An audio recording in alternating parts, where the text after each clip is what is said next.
everyone. Welcome to the AFC Podcast. My name is Victoria Fragnito. I'm here with my co-host, Jim Galizia. Hello, hello. Thank you guys for tuning in. Just a friendly reminder that you guys can tune in on Apple Podcasts, Google Podcasts, and YouTube. We're all over the place, man. And today, we're going to have on our day player. Our guest is Ryan Herzich. He's a filmmaker. He's an actor. He has a film that he brought along called Primal Therapy. We're going to show a clip from that. And we're going to talk to him and talk about his movie of choice, A Bronx Tale. Yeah, I actually had not seen Bronx Tale before this. I feel like as an Italian, that's a sin. I should have watched it. And I've taken, Chaz Palminteri does a lot of acting classes in New York City. So I was fortunate to take one of his acting classes, which was a lot of fun. Boom, name drop. Of course. Yes, I've taken classes with Chaz Palminteri.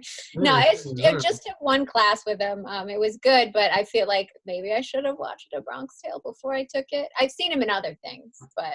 No, you don't want to do that. You want to act like he's, not the guy who murders 6 people in that movie or whatever. But yeah, I've seen A Bronx Tale. It came out, 2 years after I was born. And it's a great movie. It's a classic.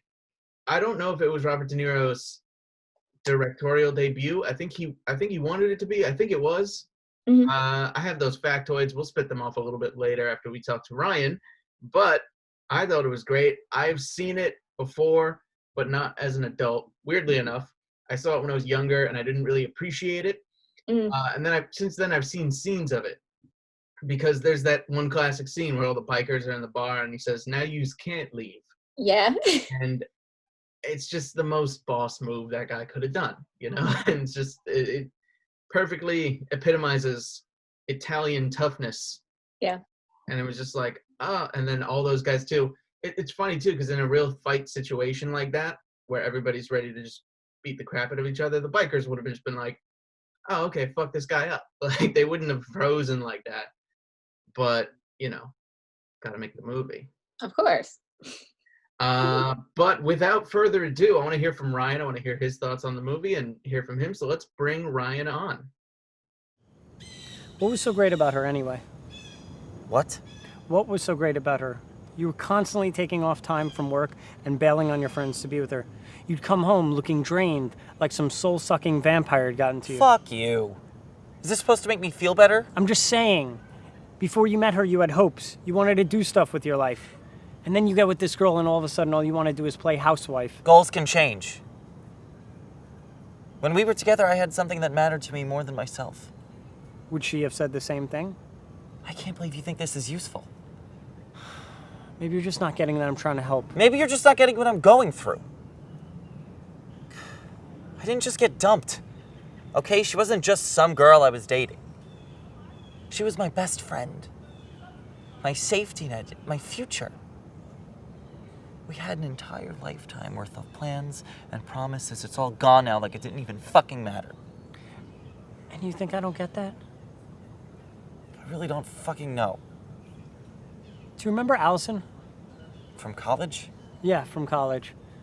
That girl was my life. She was everything to me. We were together every day. And then she dumped me out of nowhere. Remember that? Remember what else happened that week? My dad died. I came home the weekend before. My dad and I got into a big fight. Came back to school early that Sunday. Monday, his heart exploded in his chest. Mom found him blue on the floor a few hours later. Wednesday, Allison dumped me for some fat fucking asshole she was cheating on me with for months. I had no idea. Thursday, I sat in my room all day convincing myself not to jump off a fucking bridge. So don't tell me I don't get it, because I lost that fantasy future. But I also lost a real fucking person. And guess what? What? I didn't jump off that bridge. I beat the shit out of my pillow. I screamed in the woods until my fucking voice was gone. And I'm not proud to say it, but I cried a lot too. But then I stopped. I just don't work the same way. Fuck that. We're made up of our choices. Choose how you work. Choose how I work? Yeah, stop sitting and sulking in the dark all day and fucking Wait a decide. second. Do you think that I'm choosing to live my life the way that I am right now? Well, I don't think you're choosing not to. Do you think I want to be miserable? You think I want her to sit around in the dark all day? You think I want to think about her every fucking second? I'm unable to escape. I can't eat. I can't sleep. I can't clean up after myself or take a fucking shower. I can't work so my savings are gone. I've completely given up on my novel and on my life. Do you think that's all a choice? No, I'm not saying that's a choice. Then what the fuck are you saying? I wish I could be like you. Just punch a pillow and move on with my life, but I can't. I'm not you. Why do you think I always wanted to be your friend? You have the strength and tenacity and balls that I have never had. I never had any clue how to get. I would have jumped off that bridge. That's not a choice.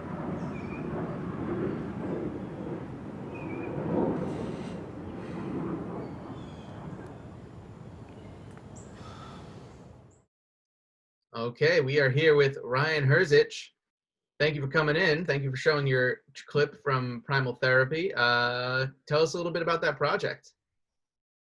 Yeah, so that was the first film where I actually kind of made it. I randomly was on this Facebook group, and somebody made a post basically saying, I'd love to create a vehicle through which a small group of ambitious collaborators can get together and make content on a regular basis. And that resonated me. I'm like, yes, this is the perfect vehicle to suck me in, to motivate me. And I met up with that person, and he said, we could really use a third person, basically, and let's start a collective, like a production collective. Very small knit group. And that person that I ended up meeting with ended up being the co-writer and my co-star in Primal Therapy. And we actually created something that was almost like an embryo, a story, a filmmakers club, where we created a constitution, 58 pages we didn't call it a constitution, we called it bylaws, through which the collective would work. And the moment we were done with that, we're like, okay, so what do we do now?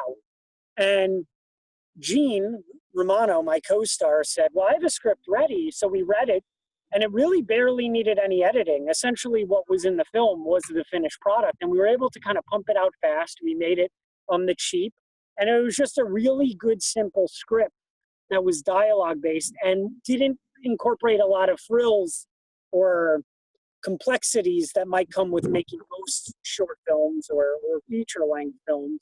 So we could really just have one that we bang out, and it could give us a nice reinforcing feeling.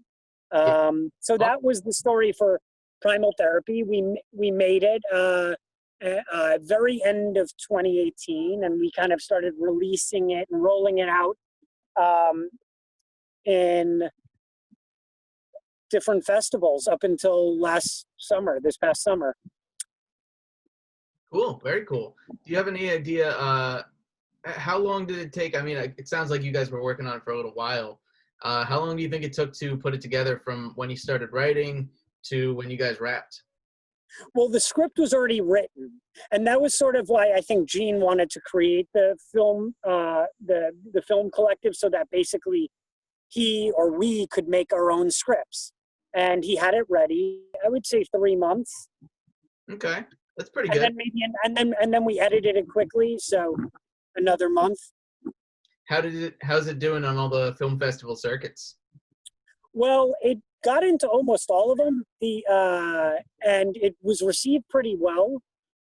We really got, and it was my idea to pitch it sort of as a mental health film, because a lot of people want to focus on mental health right now. That's sort of, not to say a trend, but that's sort of like a focal point. So I said, let's do it. And it ended up doing really well at the New York Mental Health Film Festival. So much so that they invited us to talk about the film on a Verizon's kind of channel, where they do news. And we filmed that downtown. It was just us talking about the movie and talking about the festival. So it had for that moment, it had like a nice kind of juice and feeling of like big legitimacy to it, that we were being invited to talk about it on this, they had a whole production team film it like in a newsroom. Mm-hmm. And we talked about the film, we talked about the festival, and it got a big reception there. It was probably the most talked about film at that festival. Well, that's nice when you can really like find your like audience for something like that, and they click into it. It's always gratifying when you make a project and you know that there's a group out there that definitely like, this is for them. This is gonna connect with them so well. So you're tell us a little bit about the filmmaking collective that you have. Do you guys have like a name? Like give us a little more about that. Yeah, so that was actually one of the funny parts about creating the film collective, is once we started submitting the film to festivals, everyone was like, well, what's the name of this submitting entity?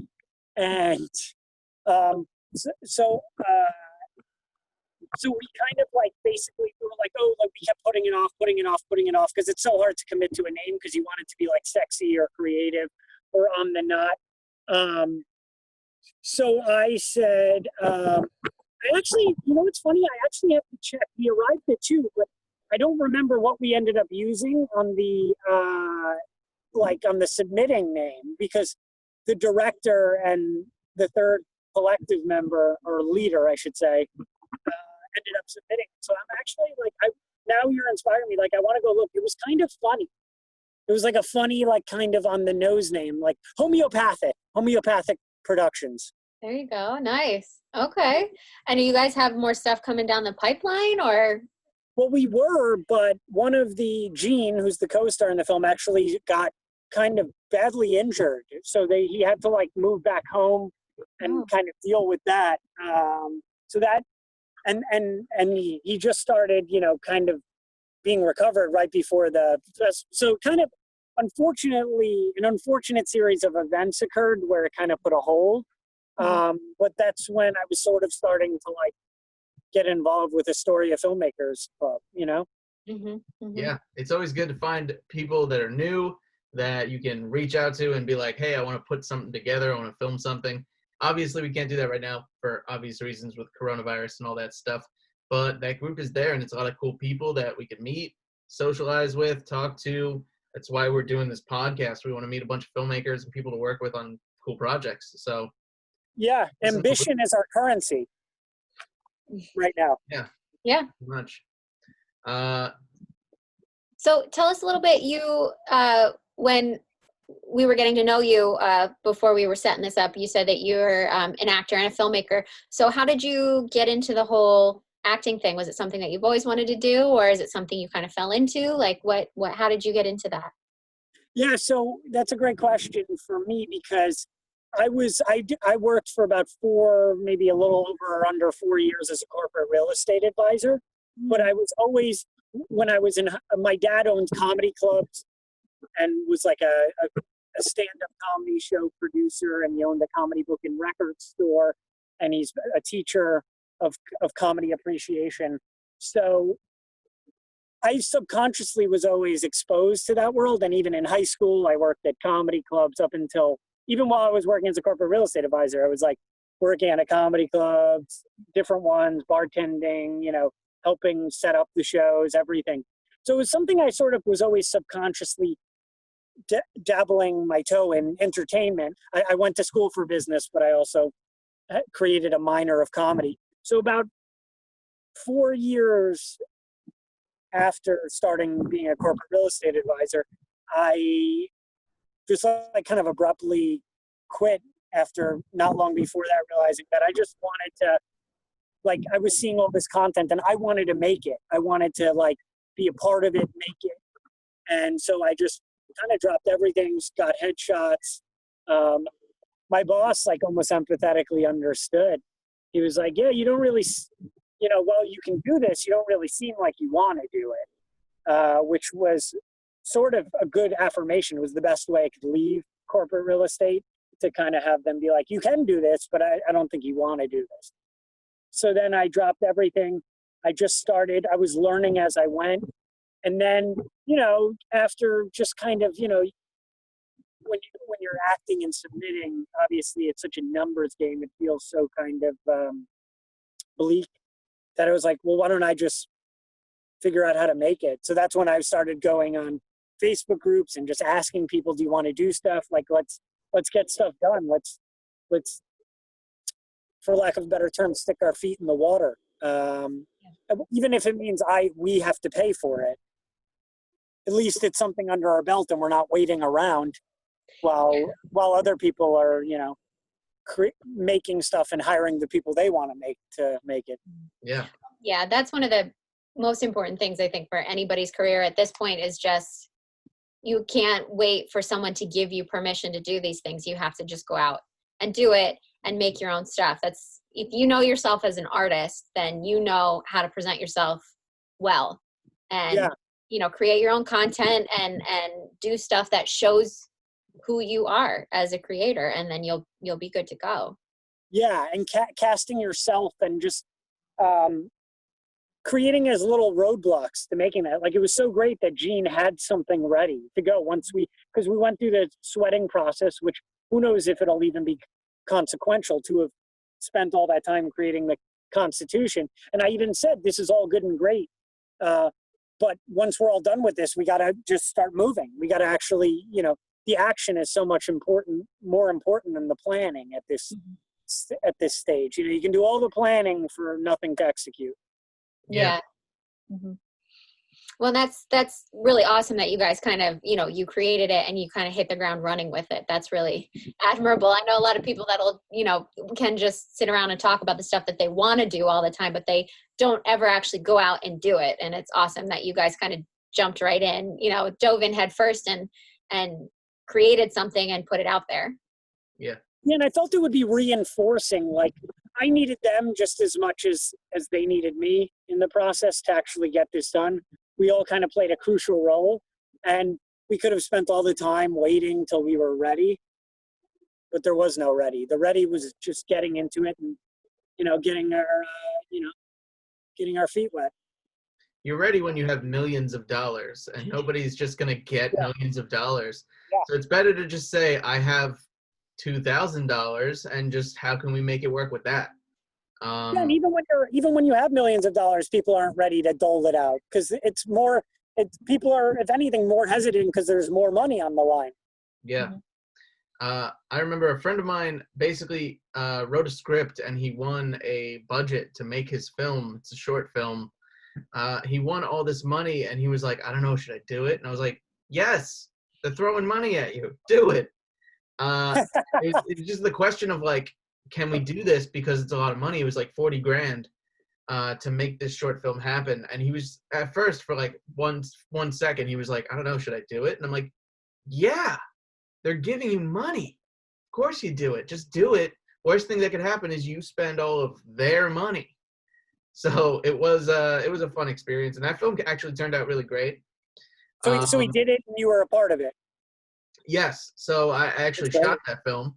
It's called Early Bird. The trailer just recently came out, which is really cool. It's a film set in the 70s about these two guys. One of them's a bank robber. One of them's kind of the muscle. And the bank robber messed up a bank job and they lost all this money. And the muscle's sent after him to find him and bring him back and explain like what happened. And then they kind of just go on this little journey together to find the money. I don't want to spoil the film, but it'll come out soon. I believe that he's now shopping it around. No, I'm excited to see it. Yeah. It's a great premise. I'll send you the link to the trailer at least for now. But yeah, I basically shot that. That's kind of how my company started it too. Me and a group of friends were like, I'm tired of just wanting to do these things. Let's just buy a camera and do it. And we started just filming random fight scenes and things. And then our main guy, who is a fighter, he's like the muscle-bound freak among us. He had a heart attack at 30. And he's doing fine now, but it put a big hold on all the film production stuff that we're doing. And then we wound up kind of divulging into videography stuff and weddings. He even got behind the camera as well. And he's great now. He does editing and stuff too. Mm-hmm. But it just goes to show when you start out and you're just like, I just want to do it. And then the industry naturally evolves around you and you find your place in it. And It sounds like that's where you're at. You found a place. You like acting. Is there anything in the future you think you want to try? Do you want to try directing, or do you like producing? I'm a good producer. I get excited by acting, and I think an area that would be a good challenge for me to do more, because I've started writing, but not like, I write all my ideas down, but then the tough part for me becomes putting it onto like screenplay format, because then I get stuck in formatting everything. I get stuck in the planning part, that's writing is where I kind of get stuck, but producing I'm good at, because I'm really good at just, I have it teed up. Now, how do we get it from step 1 to step 2 to step 3? Mm-hmm. I called in a lot of favors, or I guess they might not be considered favors, but for Primal Therapy, a lot of things ended up working out, which helped out. You see the finished product, but you don't see all the things that like could have failed that might have affected whether the film got made or not, but that's what I was really good at. And kudos to Cyrus and Gene, who, the collective members, who really like also put a lot of muscle. None of the hurdles came from us. It was all other stuff, Mm-hmm. They were just as ambitious, just as creative in getting it from script to screen. Very That's cool. that's really important to have a group that believes in the project as much as you do, and to have people behind you that are going to get the job done and are going to put as much effort as you're going to put into it. Because I know that can steamroll a lot of projects when you have people who are just in it for the wrong reasons, in it for themselves, in it for a paycheck, whatever. And with film and with creating these kind of things, it's so, a lot of it is so emotional, and it's your baby, your pet project, whatever it is, and if you don't have people putting 100% into it, that could derail the whole thing. So it's awesome that like your first project that you did, you had such a tight-knit group that could really just dive in and do it. In a way, the ambition, let's say we had $10,000, like your friend Jim, who just gave you $10,000. I don't think that would have helped as much. It's just like everyone being at 90 to 110% the whole way, because the money was great, but we were able to solve a lot of things even without money, Trust me, there were moments where I thought about retreating and just walking away, but overall it stayed kind of linear, the interest and ambition. Yeah.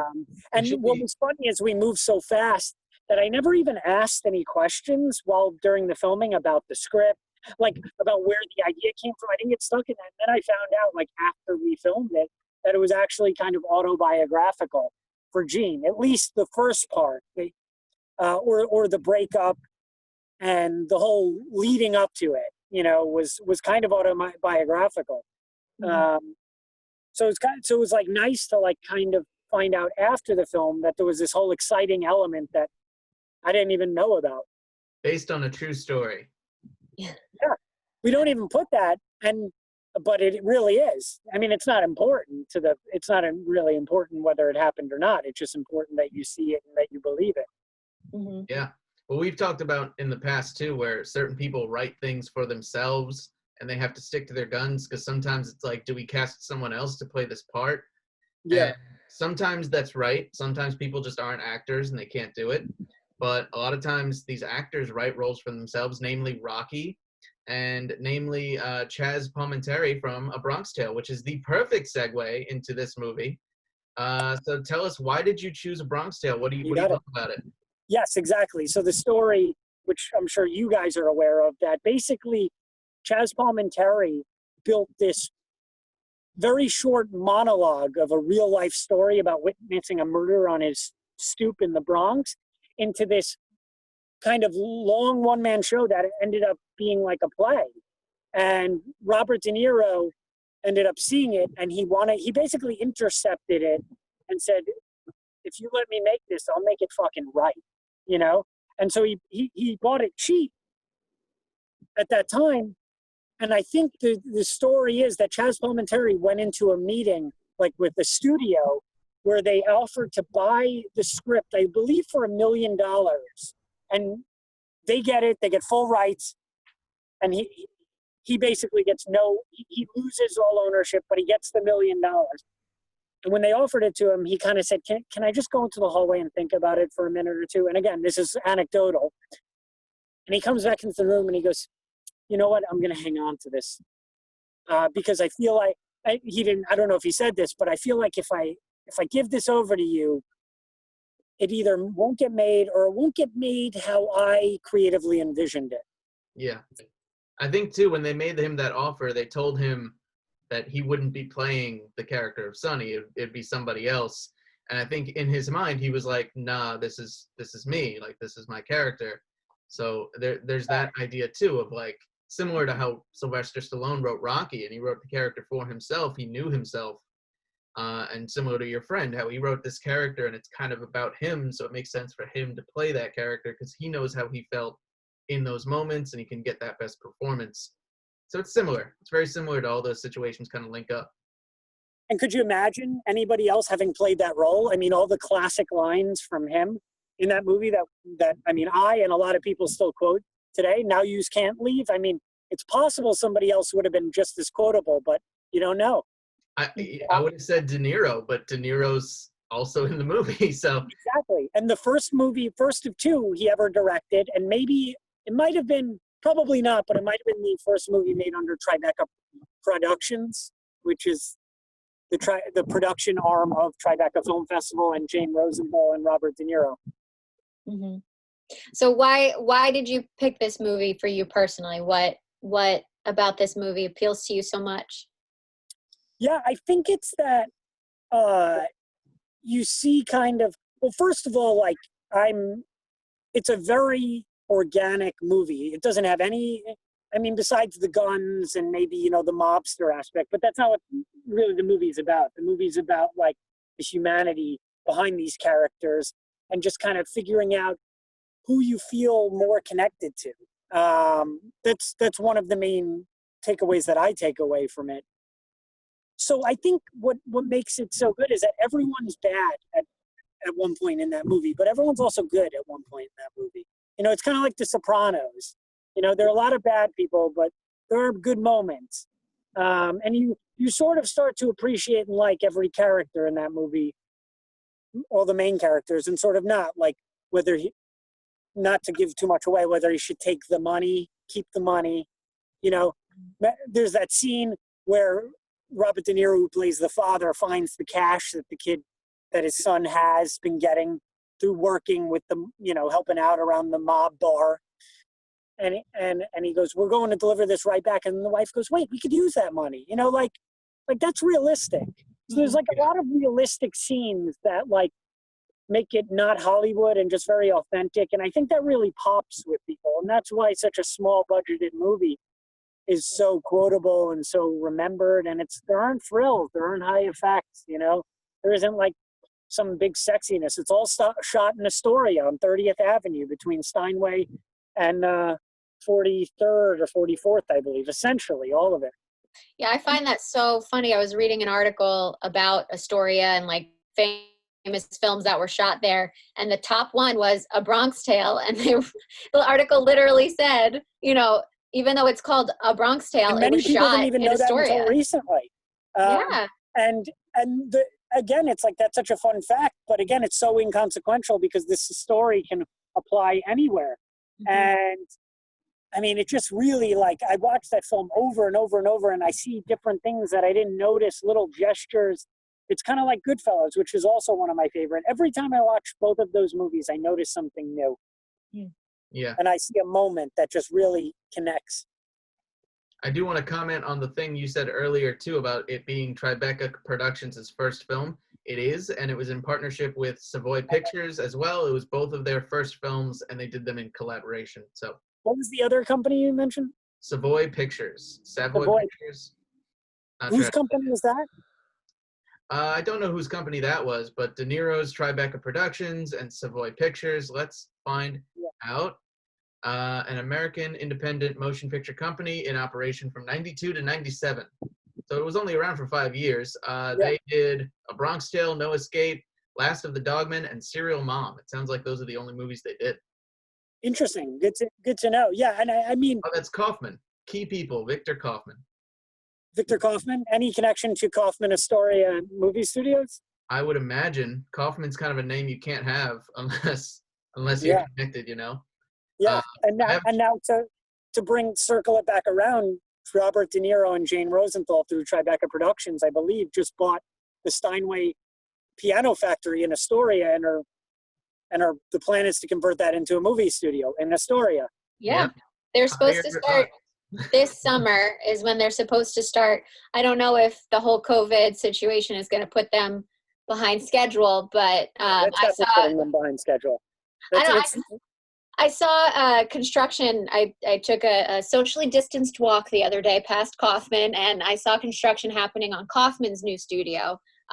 They built a whole new soundstage right next to their original studios down there. So if they can still do construction, I have a feeling Robert De Niro's project will move forward, and we'll have 2 wonderful studios in Astoria. Yeah.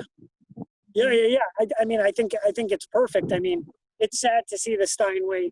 I guess not sad, but it was kind of a staple. And I did the tour many times. And I think they only purchased half of. I mean, I don't know how functional. I think they only purchased about half of it, not the entirety. So there's still some remaining of the Steinway factory, but like half of their stuff is now going to be turned into a movie studio. Yeah, I did the tour of the factory 5 times, and they actually assemble a Steinway piano in front of you. I mean, if you haven't done it, and it's still an option, it takes forever to get off the wait list, but it's great. It's such a cool, interesting thing that not a lot of people know about in Astoria. Yeah. Do it while you can, if you still can. I don't know if people probably can't do it right now. No, probably not. But maybe if there's some time in between whatever they're doing over there, or I don't know what they're going to do if they're giving up that operations. Who knows? But if it's still an option, look out for it. I don't think it would be. I'm pretty sure they started construction already, but because I think they were slotted to start construction like in this time period, but basically now we're, locked up inside. But who knows? I'm sure we'll get more info soon. Yeah. Yeah. And another thing to add about A Bronx Tale is the acting is just superb. Yeah. Especially from the actor Lilo Brancato, I think is his name, who plays Caladro as a teenager. The acting is just great, and the story behind how they found him. Basically, they found him on a beach.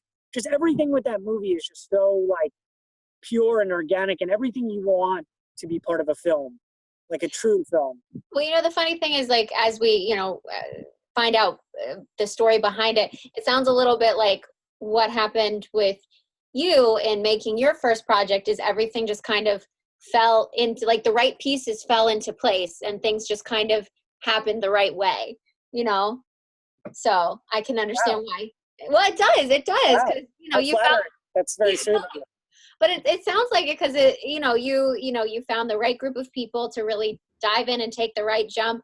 You were all able to just kind of move forward together, and Chaz Palminteri was able to turn this passion project into a film, and he found the right person walked in and saw his performance that day, Robert De Niro, and that the rest is history. With the finding Lilo Brancato, it's it all kind of falls nicely into place. It's based on a true story, and the writer ended up acting in it. So there is parallels. I mean, to even be distantly connected with that movie is so sweet of you and so flattering. Well, we're just waiting for Robert De Niro to watch this podcast and go, oh, wow, all these films, they're so great. Let's fund all of them and bring them into our studio. Yeah, right? Exactly. That's the intent. Yeah. One can hope. Yeah. Maybe he can sign a licensing deal with the Astoria Filmmakers Club to stream all of their content 10 blocks away. You heard it here first. There it goes. All right. So we are back. Sorry for the technical difficulties, folks, but that will explain why Ryan is now inside instead of outside. Right. Phones die, batteries die, but the dream lives on. The podcast must continue. We were talking about how Robert De Niro should basically give us all his money towards the AFC, towards the Astoria Filmmakers Club, and just fund all of our projects, right? That's what we're going with. Yeah, he should stop getting divorced and having heavy divorce settlements, and really just figure out how to redirect that in like a just straight cash to us. I think you should marry him as a plot. Just take half of his money and then bring it to the AFC. Yeah, I should seduce him with Primal Therapy. Right. Tell him that Victoria thought that it was so similar to Bronx Tale. Mm-hmm. Get him in through the back door, and then That's it. Then has to happen. Will be funded forever. It'll be great. Actually, they'll rename his movie studio to be the Astoria Filmmakers Club instead. Yeah. Yeah, I'll be like, we have a great screening room out of Jim's bedroom. Yep. It looks like a sound booth, in Chelsea, but in a room where we can get it for free. Well, thank you for your sacrifice. Is that that poster? Is that Iron Giant? Is that what that is in the background? It is, absolutely. Good eye. I was just throwing darts with that. 100%. Well, Ryan, thank you so much for joining us, for sharing with us Primal Therapy. We really appreciate you coming on and suggesting Bronx Tale for us to watch.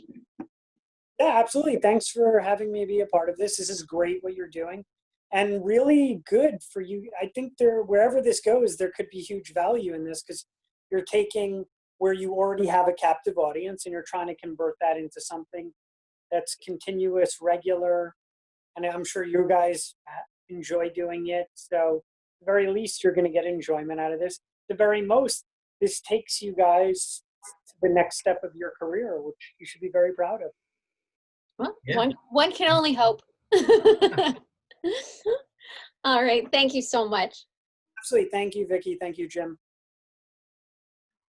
Well, thank you to Ryan for joining us, for talking to us about his career in film, talking to us about the projects he has coming up, and bringing Primal Therapy to share with us today. And also for suggesting our movie of the episode, A Bronx Tale.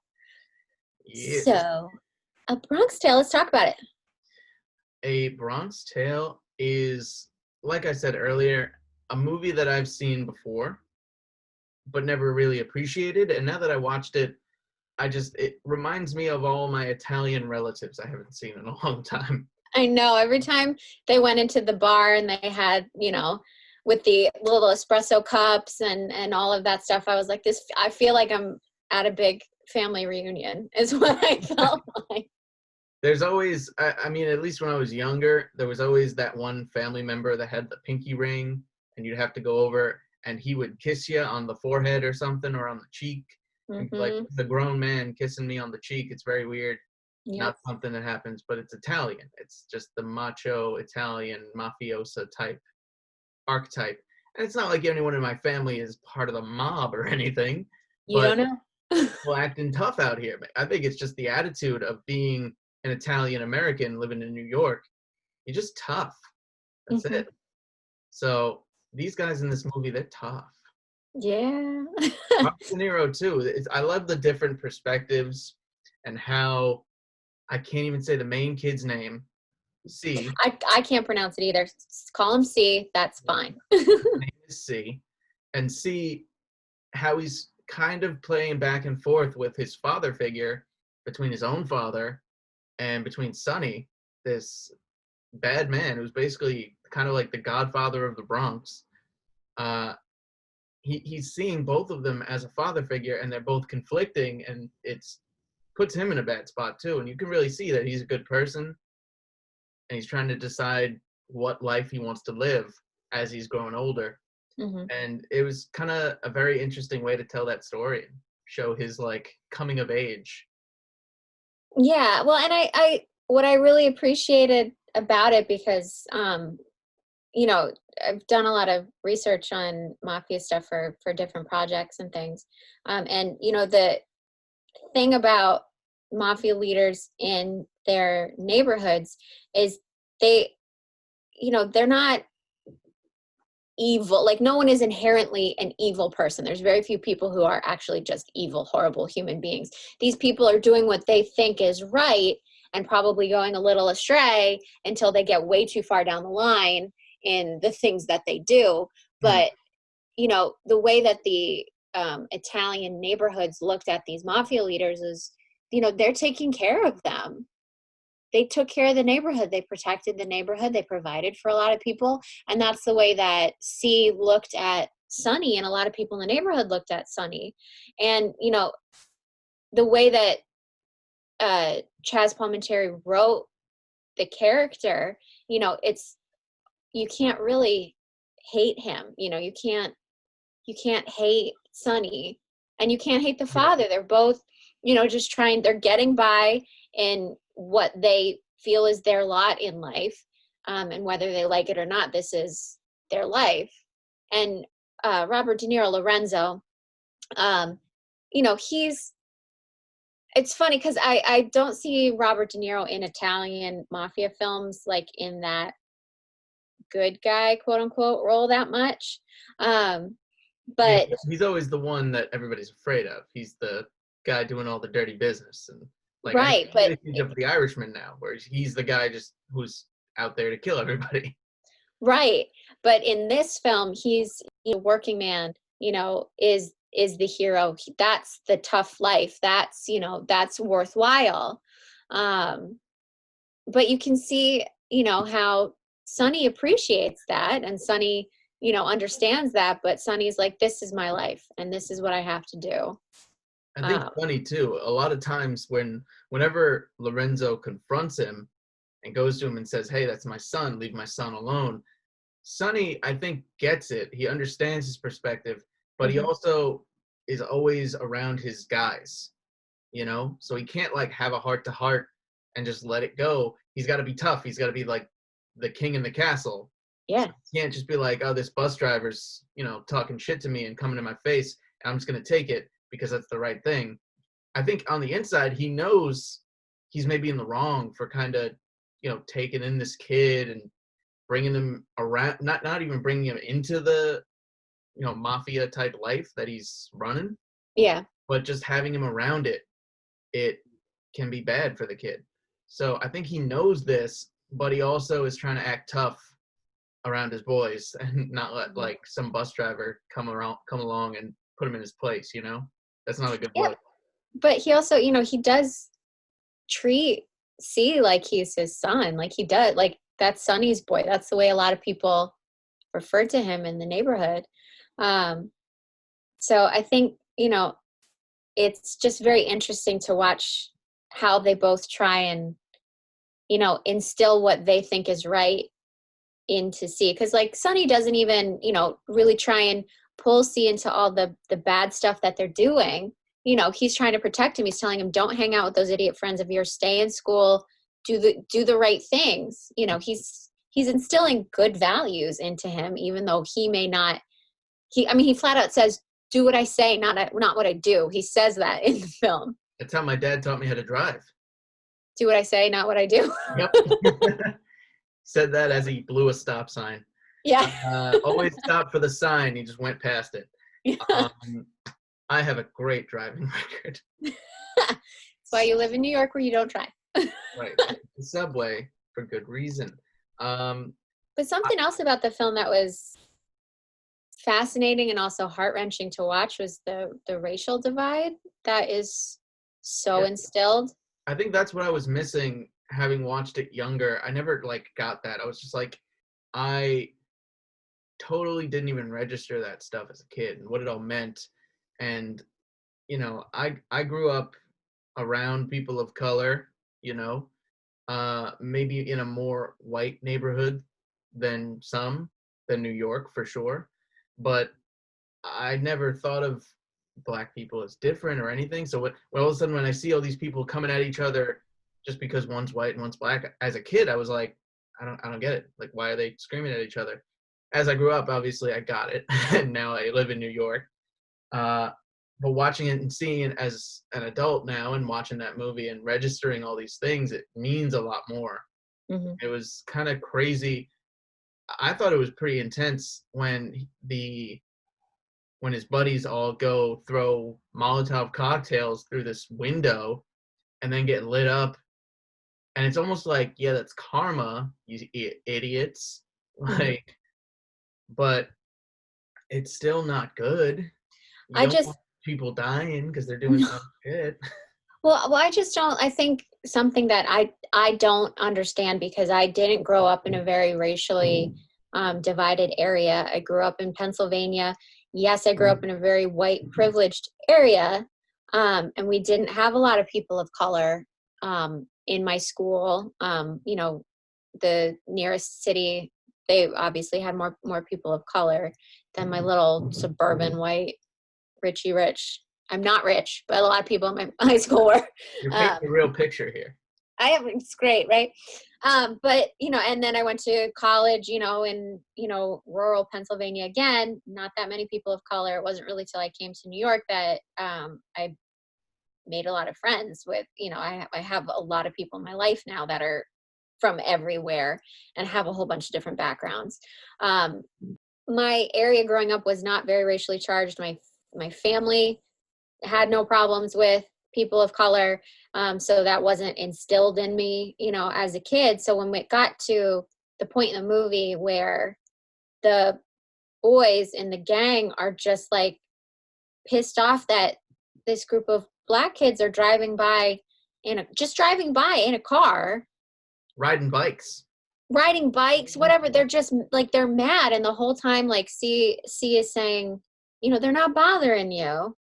So why? And I can't fathom, and I couldn't understand why those boys were feeling that way and doing the things that they were doing. And it was really hard to watch all of that go down. But I mean, it's accurate to what these people went through.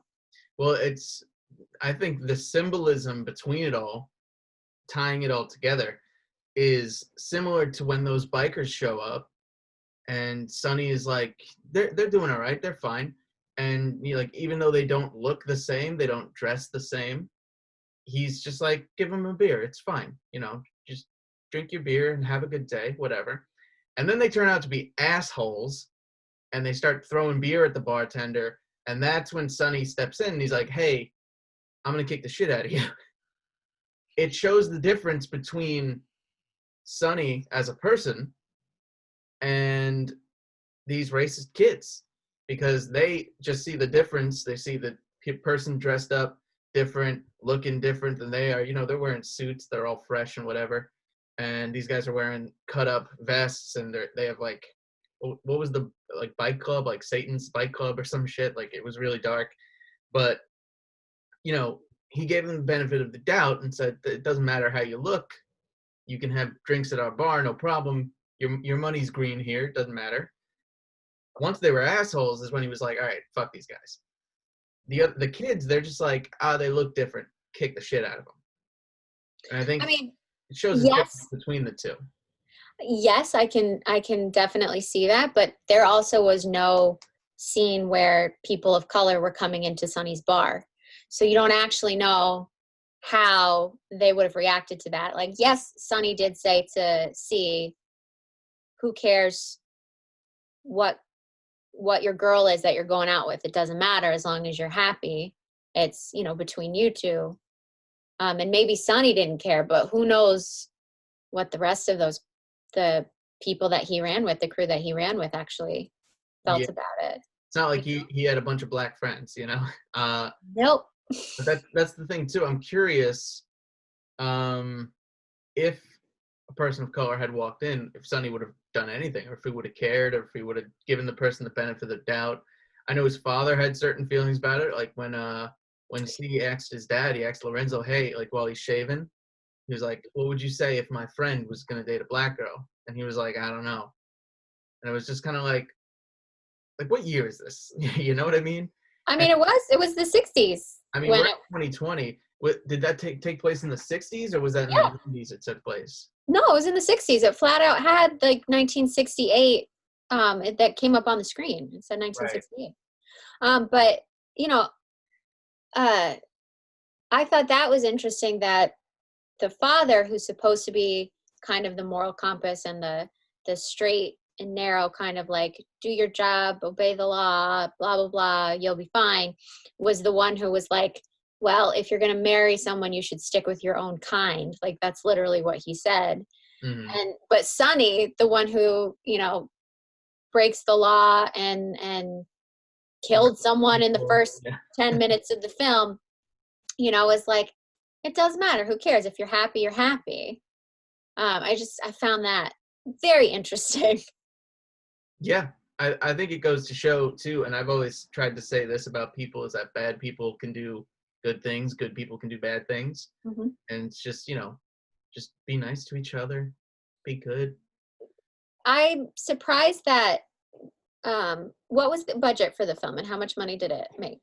So the budget for the film was only $10 million in 1993. That's still not that much money.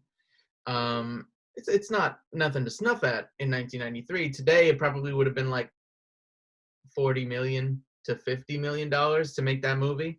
But it was done pretty cheap, and it only brought in 17.3 million in the box office, which is kind of crazy because it's such a classic. You would think it brought in a little bit more than that. Yeah, I don't know. I feel like I need to look up like the reception that it had, because I'm kind of shocked that A Bronx Tale premiered at the Toronto International Film Festival on September 14th, 1993, and it released in the United States on September 29th, 1993. The film achieved limited commercial success, grossing over 17 million domestically. However, it fared much better with critics, who praised the performances of the leads, launched Palminteri's acting career, which also helped Robert De Niro gain acceptance as a director. So it was pretty well registered. People loved it. For whatever reason, it just wasn't making money. As to why, who could know? Was it one of the first gangster films De Niro ever did? I don't think so. No. Oh, no. I don't know the timeline of all his gangster movies. There's so many. He was in The Godfather, so that was in the 70s. Yeah, so he's been doing it for 20 years at this point. Yeah. But who knows why? Maybe because it was so much stuff that was racially charged, and maybe they marketed that at the time. And sometimes it turns people off. Who knows? I don't think so, because, there's been plenty of movies before that and after that have to deal with race and stuff, that people that were, successes and made more money. I'm surprised that it, for how much it's revered now, as especially in Italian American culture, and like what it means to Italian Americans, like how much recognition that film gets. I'm just kind of surprised that it wasn't a bigger hit when it first came out. Yeah, it says here too that they made only $3.7 million in opening weekend, which is ridiculous. Nowadays, if any crappy Marvel movie comes out and it makes less than $50 million, it's bonkers. There's no way. It has to be a ridiculous amount. And I'm not sure. I don't know the details about box office and at what point do you consider it a flop or a hit. But isn't the goal? I don't know if necessarily with an opening weekend you want to try and make back what you spent on it. At what point is that a lost cause? When they don't make back what you spent to make it. It difference. There's a difference between certain movie types as to how long they might be in theaters. You have big movies last year that Charlie's Angels reboot came out, and it did terrible. It made no money, and it was partly due to some things that were going on in the marketing world, and Elizabeth Banks was saying a bunch of shit at the same time, and people weren't really on board with it, and it just didn't do well. I don't think that lasted in theaters for too long. It must have been in theaters for maybe a month. I don't remember hearing anything about it. If the theaters just aren't bringing in the money, they're going to stop airing it. So it kind of depends too. If they have nothing else going on, they might as well air it, But they're gonna play the movies that bring in money. Still to this day, movie theaters do, replays of certain movies. They'll do a Jurassic Park day, and people can buy movie tickets to go to the movies and see the original Jurassic Park. Yeah. Certain theaters do stuff like that. I'd love to own a movie theater where I could just play whatever movies I want, whenever I want. in addition to all the new movies coming out. That'd be cool. Well, what I appreciate about A Bronx Tale is it started as a one-man show that Chaz Palminteri wrote and performed, and he actually had gotten an offer for someone to buy the script from him to turn it into a movie before Robert De Niro got it, and they didn't want him to play Sonny, so he said no. Very much like, you know, Sylvester Stallone and Rocky that we talked about a couple episodes ago. And then Robert De Niro saw his one-man show of it and was like, I need to direct this. And now it's not only a one-man show that Chaz Palminteri still performs to this day. He'll do performances of it. It's a cultural classic as a film, and it had a really successful run as a Broadway show and a Broadway tour. Wow, that's cool. So this all stemmed from one project that he was able to turn into multiple iterations and be successful with, which is kind of awesome. Yeah. Someone tell Robert De Niro about scar tissue and we'll get this ball rolling. Yes. No, my new play has to do with Italian Americans. We got to call him on that one. What's the new play called? Just give us the title. With Dignity. With Dignity. Yeah. I dig it. Right? I want to hear more about that later.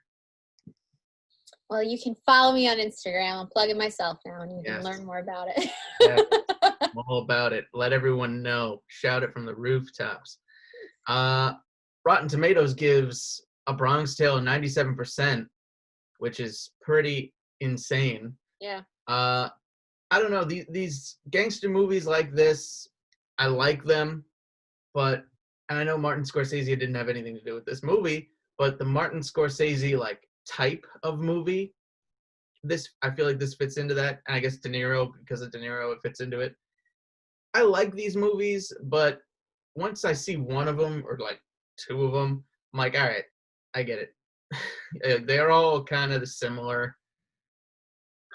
I don't know if I agree with that necessarily. Like, for me, it's an opinion thing. It's just how fair. Fair. But I think that this movie's different because it wasn't necessarily about like the hierarchy of the mafia and, you know, what they do to make money and them avoiding, like, it's not about the mafia. It's about living in a community that is run by the mafia and how you survive in that world. Do you choose to ignore them? And, you know, it's this tightrope that Lorenzo and all the other members of the community have to walk a fine line of like respecting the mafia and what they do and staying out of their way without insulting them, but not trying to include yourself in what they do. So I think it's a really interesting and unique kind of window into living with these people and living in this neighborhood where the mob exists and the mob run things, whereas, you know, movies like The Godfather and Goodfellas and stuff like that, they have to do more with how the mafia itself runs and how people live within the mafia hierarchy. So I like that this movie is more unique that way. Yeah, it's not necessarily about the people in the mafia, it's about the people living next door, literally living in the building above the bar that they all operate out of. Mm-hmm. Yeah, I love that. I've always the idea of a movie where it's like the B person, you know, where let's say there's Iron Man. Who lives next door to the Iron Man's Avengers Tower? I want to know what that guy's going through, because he's like, I live here, my insurance is really high, and it's kind of crazy because aliens keep trying to blow up my neighbors. Bronx Tale was great. I think it was a really cool film. It was really interesting to see this kid grow up and try to choose which life he wanted. And I think in the end, he basically made the choice to choose the life that his father was kind of leading out, but he's still learning all the lessons that Sonny still taught him and kind of taken from both sides, which is really good. I loved the end when Robert De Niro, you know, said he never hated Sonny. He hated that he made C grow up so fast. Yeah, But, you know, he he did thanked murder a guy in front of him, so. yes. But then, you know, he also saved his kid's life. So I think Yeah. there's a, I don't understand now. How did Sonny know that those kids were gonna go do something stupid? Like, how did he pulled them out the car? Why did he know? How did he know to do that? I don't think he knew specifically that they were about to go do something stupid. He might have heard whispers, like literally his number 2 guy was named Whispers. But he might have like heard of like what the kids did in the afternoon and like seen that they were all in a car. He kept the whole movie telling C to stay away from them. They're bad news. They're idiots. He told C in the car, like, they're either going to end up in jail or dead. So right. after that whole, you know, and especially after he had that whole emotional exchange with C about like someone planted something on his car and C was the last one to have his car, you know, and then C immediately goes off and he jumps in a car, like C's emotional, whatever. So I have a feeling it probably wasn't that he knew specifically the boys were about to do something really stupid. But he just didn't want C to be hanging around with them because they're just bad news. Yeah, I'm curious They were. who they never really explained it either. I think they just chalk it up to general mafia life, but they never really explain who tried to kill Sonny by putting something in his car that would explode and, you know, take them all out. Oh, it was Did they explain this? I just assumed it was the guy who killed him in the end. Maybe. I mean, I don't know. Maybe that deserves a second watch. Someone, if you're listening to this podcast and you haven't seen A Bronx Tale, watch it and tell us if you find out who put the bomb in Sonny's car when C borrowed it at one time. If you figure it out, you get a like button or something. I don't know. We'll thumb up your comment. But we definitely want some feedback from people. We want people to watch these movies. We want people to comment. Yeah. I think we should do a little back and forth with people. If people have thoughts on the movie, we want to hear it. Do some comments, guys. I love it. Yeah. Well, guys, thank you so much for tuning in today and listening to the AFC podcast. You can like, follow, subscribe. You can watch us on YouTube. You can listen on your mobile device or whatever listening device you have on Apple Podcasts and Google Podcasts. Yes, and thank you to our day player, Ryan Herzich, and thank you for bringing your clip for Primal Therapy and suggesting A Bronx Tale as our movie of discussion. I appreciate it, and I'm Jim. And I'm Victoria. We'll see you guys next time.